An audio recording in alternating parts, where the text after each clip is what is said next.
Você já reparou por que que a maioria das pessoas elas simplesmente desistem, elas se acomodam, como eu falei no episódio passado, elas não avançam na vida, não desenvolve, mesmo tendo um potencial absurdo, um talento absurdo, não desenvolve porque não tem a mente forte.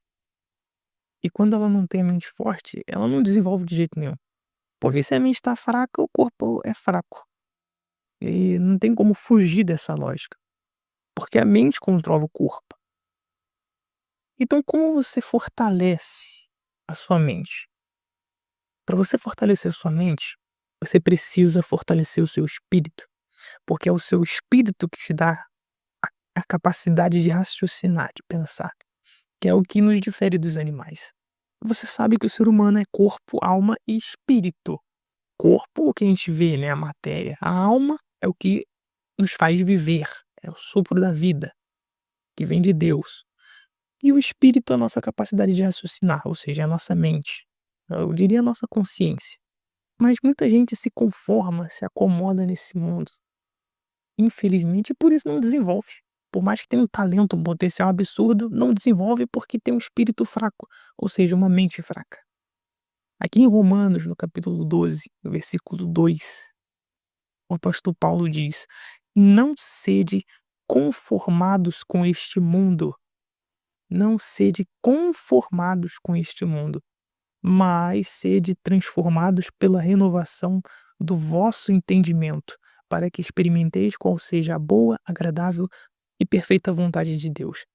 É por isso que tem muita gente, inclusive dentro da igreja, que não consegue experimentar a vontade de Deus, que é boa, agradável e perfeita, e é justamente por isso, porque ela não foi transformada pela renovação do entendimento, ela não teve o espírito transformado, a mente transformada, mas pelo contrário, ela se conformou com este mundo. É justamente isso que a gente deve evitar. Ela se conformou, ficou e, é assim mesmo, sempre foi assim, então ponto. Ou então ela até tentou por um tempo, mas, não consegui, então, que seja assim mesmo. Não, não pode ser assim. A gente não pode ser conformado com este mundo, a gente tem que ser transformado. E você começa transformando a sua vida através da sua mente, através dos seus pensamentos. Porque o que você pensa é o que você fala. E o que você fala, geralmente, é o que você faz, porque a sua fala reforça o seu pensamento. Então você tem que estar pronto, você tem que ter uma mente forte, um espírito forte. Tá bom, você entendeu isso, né, que não devemos nos conformar com este mundo, devemos ter a mente transformada. Mas como alcançar então essa mente forte, esse espírito forte? Porque nem todo mundo nasce com isso. Você pode dizer que: mas eu nasci Poxa, eu nasci com um espírito derrotado, digamos assim. Mas tem jeito pra você, tem jeito. E eu posso dizer por mim mesmo que tem jeito. Eu mudei bastante, quem me conhece pessoalmente, de longa data, né, sabe que eu mudei muito. Eu era um rapaz muito tímido e eu venci a timidez. É só um exemplo. Claro que tem momentos que é fogo, é complicado, mas eu sou muito mais ativo, proativo do que eu era naquela época. Porque eu comecei a fortalecer a mente, o espírito, eu consegui me controlar, né. Quando você fortalece o espírito, você ganha o domínio próprio, porque como eu falei, quando você tem o domínio da sua mente, você tem uma mente forte, um espírito forte, você controla o corpo, porque a mente controla o corpo. Então é lógico isso, né. Então foi assim que eu consegui vencer o vício da pornografia. Foi assim que eu consegui vencer esse vício, foi fortalecendo a minha mente. Então tá, como você fortalece a sua mente? Afinal, que eu tô falando, falando, e eu vou te dar a receita aqui agora. Na verdade não é eu, né, o próprio Deus.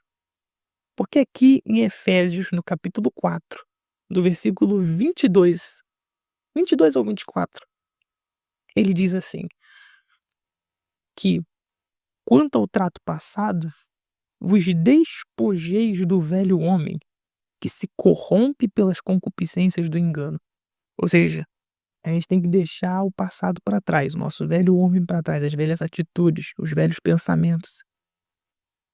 porque esse velho homem se corrompe pelas concupiscências do engano, ou seja, a gente se corrompe pelos nossos próprios desejos, é como eu falei no episódio anterior.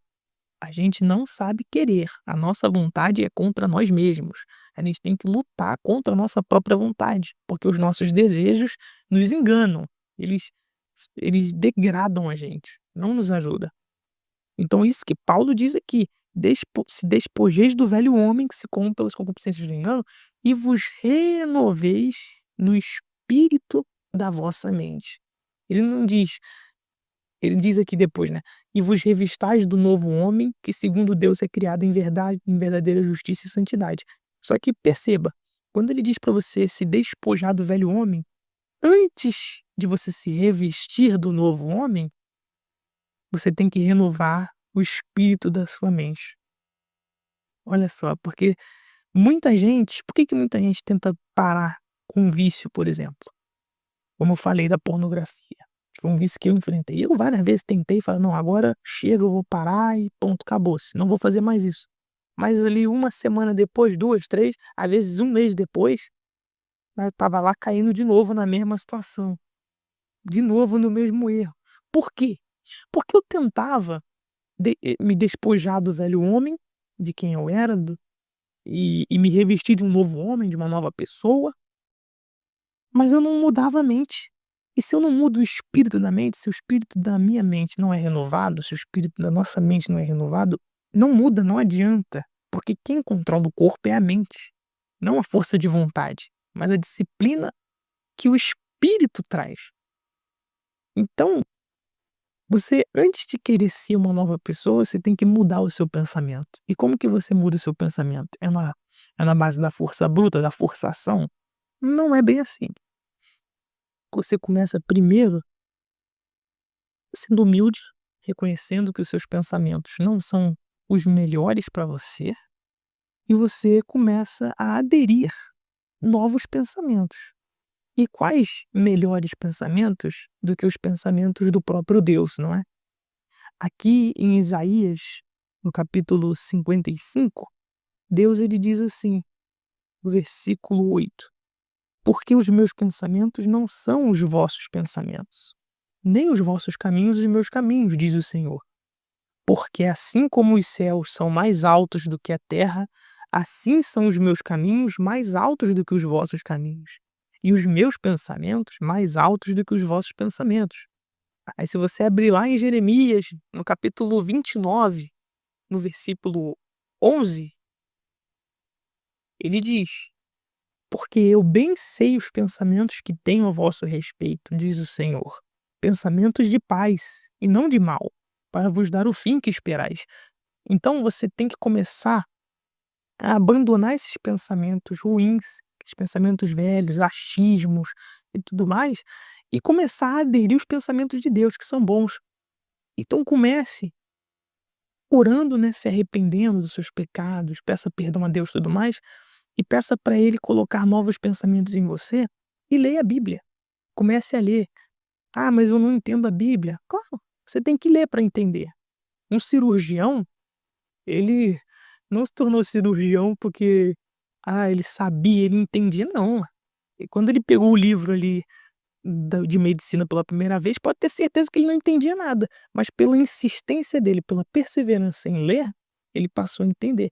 Então, faça uma oração a Deus, fale com Deus e absorva os pensamentos dele. Comece lendo Mateus, né, os evangelhos, Mateus, Marcos, Lucas, João, leia Salmos, Provérbios, mas leia. O que você não entender, deixa para depois e tal, mas o que você entender, você põe em prática. E começa a botar nos seus pensamentos e botar em prática na sua vida, que você vai ver que você vai ter um espírito forte e vai conseguir vencer os seus vícios, vai conseguir vencer as suas próprias vontades, tá bom? Que Deus abençoe, em nome do Senhor Jesus. Amém.